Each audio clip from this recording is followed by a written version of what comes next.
So I've just moved into the rectory in West Felton, and my nearest market town is Oswestry, and I'm right on the Welsh border. I think it's like 10 minutes away.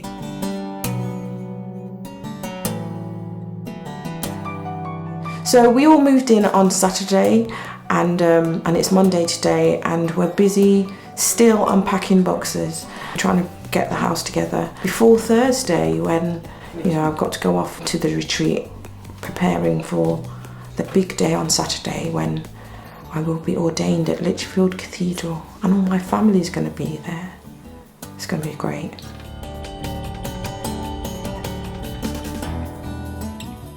I never ever thought about being ordained all my life, but it's quite an exciting moment for me, knowing that I've kind of dedicated my life to Christ, in not just to be a believer, but actually to sold out, surrendered to whatever he wants me to do. And so being ordained allows me to do that. The Church of England allows me to go out and minister to the whole wide world, really.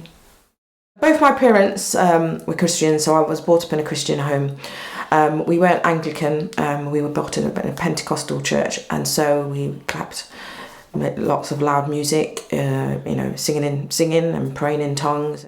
I went away to study and got married, and then we moved to Warsaw, and that was my first encounter in a real way with the Church of England.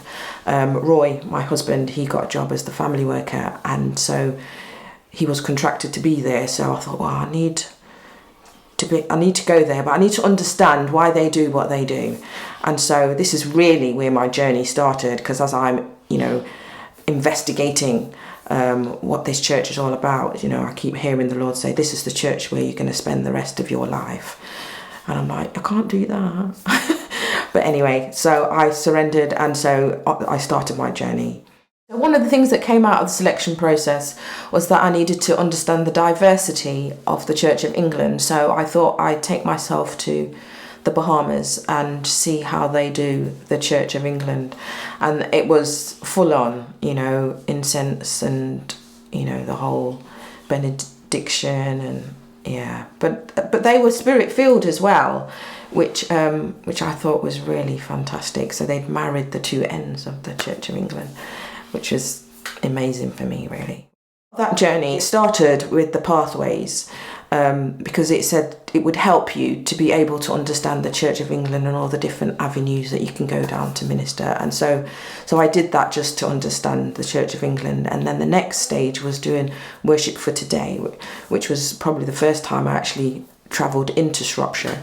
And so that was quite interesting in itself. And so after I finished that course, and I was actually licensed as the first worship minister in the diocese. And so I was thinking that this is all exciting. I'm going to be leading worship. I'm going to be singing all over the place. But then the whole thing changed. I just thought, I think there's more to it than just the singing, that I actually have something else to offer rather than just that, and I can be a minister. The contrast between being in Bloxwich and being here is just amazing. In Bloxwich, you've got everything happens on the high street. That's where you meet everybody. The church is at the head of the high street, so once you leave the church you can just go down to the shops, whereas here the church is right here and the one shop is 20 minutes away. I'm looking forward to the ordination service.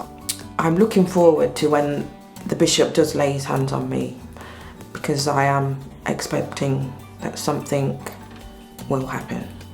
And when I went to see him the other day, he was like, yeah, it's an exciting moment, him kind of giving me permission to work for the Church of England. I think that is just,